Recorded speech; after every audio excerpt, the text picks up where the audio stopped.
একটি video footage আপনাদের সামনে এই মুহূর্তে প্লে করে শোনাচ্ছি, তবে আমাকে মাফ করবেন, আমি একটু থেমে থেমে প্লে করে শোনাতে হবে কপিরাইট স্ট্রাইককে অ্যাভয়েড করার জন্য। আপনারা কিছু মনে নিয়েন না, আমি প্লে করে শোনাচ্ছি, শুনুন।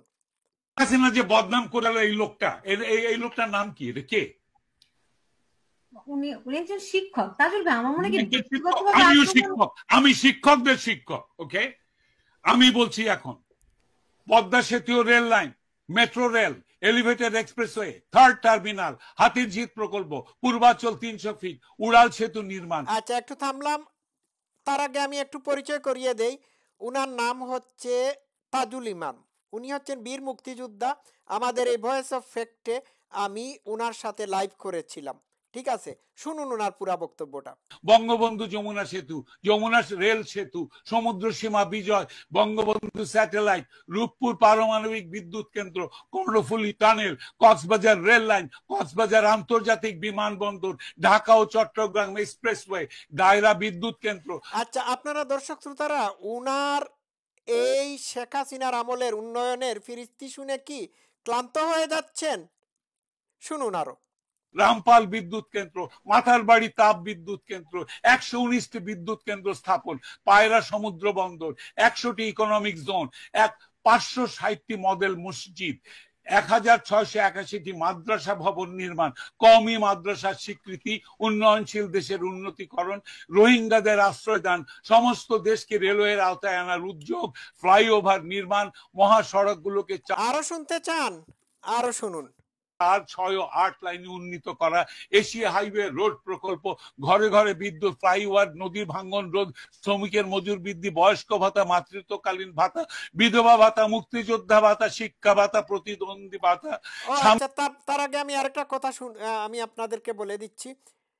এই যে উনি বিধবা ভাতা, প্রতিবন্ধী ভাতা, মুক্তিযোদ্ধা ভাতার কথাগুলো বলছেন, এই সমস্ত ভাতাগুলো ইনুস কেড়ে নিয়েছে। এখন আর কোনো বিধবা ভাতা পাচ্ছেন না, কোনো প্রতিবন্ধী ভাতা পাচ্ছে না। শুনুন আরো। আমি পরিত্যক্তদের ভাতা, জেলেদের খাদ্য সহায়তা, ইমামদের ভাতা, বাসস্থান, বৈশাখী ভাতা, ডিজি কার্ড, আরো অজস্র। আমার দম কুলাচ্ছে না এতগুলো পড়তে। 15 বছরে যদি এতগুলো কাজ কেউ করে থাকে, তাকে কোন চক্রান্তকারী এই টাকা পাচার করার দেয়? আর সে যদি ডিকটেটর হয়, খুব ভালো করেছে। আচ্ছা, ঠিক আছে, আমার এইখানে কিছু বলার কথা আছে। তাজুল ইমাম ভাই সত্যি কথা বলেছেন। এতগুলো কাজ যদি একজন ডিকটেটরের মাধ্যমে হয়ে থাকে, তাহলে আমাদের এই ধরনের স্বৈরশাসকেরই দরকার। ঠিক আছে, একদম সত্যি কথা বলেছেন। আমি ওনার বক্তব্যগুলো বাকি অংশটুকুন আপনাদেরকে প্লে করে শোনাবো। আমার এইখানে কিছু বলার আছে। কয়দিন আগে আমি একটি বিদেশি নিউজের আর্টিকেল পড়েছিলাম। আমি এই আর্টিকেলটি খোঁজাখুঁজি করে বের করার চেষ্টা করেছি, কিন্তু পাই নাই। এটির সারাংশ হলো যে শেখ হাসিনা হচ্ছেন কর্তৃত্ববাদী শাসক, এবং কর্তৃত্ববাদ বাংলাদেশের কালচারের অংশ বিশেষ।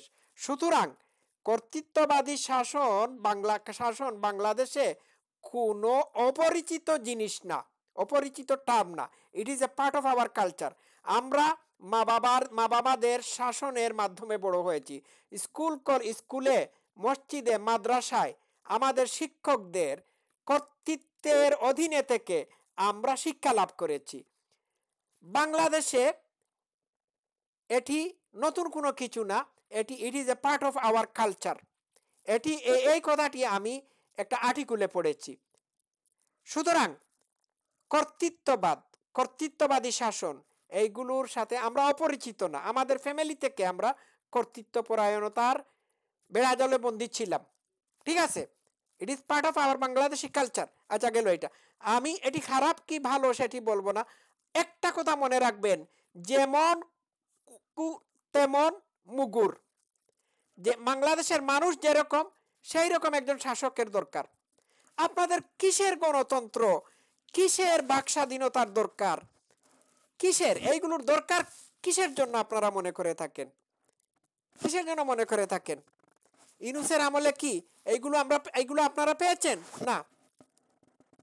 এতগুলো উন্নয়ন করার পর, এত সব উন্নয়ন করার পরে যদি শেখ হাসিনাকে কেউ কর্তৃত্ববাদী শাসক বা স্বৈরশাসক শাসক বলে থাকে, আমাদের এই ধরনের স্বৈরশাসকেরই দরকার। কন্টিনিউ। বাংলাদেশের গত 10 মাসে প্রমাণিত যে বাংলাদেশের ডিক্টেটরশিপ না থাকলে যে কোনো মানুষ যে কোনো মানুষকে মব লিঞ্চিং করবে, ধর্মের নামে করবে, হিন্দু বলে করবে, কপারে টিপ পরেছে বলে করবে, মাথায় হেজাব দেয়নি বলে করবে, মাথায় টুপি পরেনি বলে করবে, মাথায় জটা থাকলে করবে। এটা তো করেছে। উন্না না দেওয়ার, গায়ে উন্না না দেওয়ার কারণে, বুকে উন্না না ঢেলে দেওয়ার কারণে তাকে, মহিলাদেরকে রিক্সা থেকে নামিয়ে পিটিয়েছে। পিটায় নাই? কক্সবাজার সি বিচে একটা নারীকে কান ধরে উঠবস করায় নাই? করায় নাই? তার কি অপরাধ ছিল? তিনি ওয়েস্টার্ন ড্রেস পরেছিলেন, এটাই ছিল তার অপরাধ। তো শেখ হাসিনা এই সমস্ত গরু, ছাগল, ভেড়া, হিংস্র জন্তু জানোয়ারদেরকে তিনি খোয়াড়ে বন্দি করে রেখেছিলেন। তিনি নিজেও বলেছিলেন, আপনারা দেখতে পাচ্ছেন এখন আমি এইসব মানুষদেরকে আমি জেলে বন্দি করে রাখতাম। আজকে ইনুস এইসব মানুষদেরকে ছেড়ে দিয়ে এই অবাধে তাদের অপকর্ম করার লাইসেন্স দিয়ে দিয়েছে। আপনারা মনে করবেন না যে বাংলাদেশের বাঙালিরা এইরকম ছিল না, তারা বরাবরই এইরকম ছিল। শেখ হাসিনার চলে যাওয়ার পরে তারা তাদের আসল রূপ এখন আমাদেরকে দেখাচ্ছে। ঠিক আছে? এইরকমই বাংলাদেশের মানুষ, এদেরকে শেখ হাসিনাই কন্ট্রোলে রেখেছিলেন। এরা তাদের স্বরূপে আমাদের সামনে হাজির হয়েছে। এরা বরাবরই এইরকম ছিল। শেখ হাসিনার আমলে আইনের শাসন ছিল, তিনি আইনের শাসন প্রয়োগ করে এদেরকে দমন করতে পেরেছিলেন, যার কারণে এরা এদের স্বরূপে আমাদের সামনে হাজির হতে পারে নাই। সুতরাং শেখ হাসিনারই দরকার। আদার্সে মাজারে বসে ফকির হলে তাকে মারবে, মেরেছে, হাজার হাজার মানুষ মেরেছে এরা। ডিক্টেটরশিপ ছাড়া এটা কোনোদিনও কন্ট্রোল সম্ভব নয়। খুব ভালো করেছেন আওয়ামী লীগ শেখ হাসিনার ডিক্টেটরশিপ করে। তার উচিত ছিল আরো ডিক্টেটরশিপ করে এগুলোকে দমন করা। এইটাই আমি মনে করি। বাংলাদেশের মানুষের কপালে গণতন্ত্রের দরকার নেই। যারা জাতির পিতাকে হত্যা করে তার 54 বছর পর তার ভাস্কর্যের মাথায় পেশাব করে, সেই জাতির জন্য স্বাধীনতারও দরকার নাই। এরা পাকিস্তানের গোলাম হোক। পাকিস্তান তো এসছে, সঙ্গে সঙ্গে পা চাটা শুরু করেছে। এই জামাতে ইসলাম পা চেটেছে পাকিস্তানে, এখনো চাটতেছে। এই চাটার দল আমি মুক্তিযোদ্ধাকে ক্যাটাগরাইজ করতে আসছো? আমার স্টেন গানটা আমার হাতে ফেরত দাও, তারপরে তুমিও একটা নিয়ে আসো, দেখি তোমার হেরম কত দূর। আমি 72 বছর, আসো যুদ্ধে, আমি 72 বছরের যুদ্ধ করব। শুনেছেন একজন মুক্তিযোদ্ধার আর্তনাদ, আপনারা শুনতে পেলেন। এটাই হচ্ছে বাস্তবতা। আজকে যদি উনি দেশে থাকতেন, এইভাবে কথা বলতেন, তাহলে উনার গলায়ও তারা জুতার মালা পরাতো। কোথায় গিয়ে মরবেন?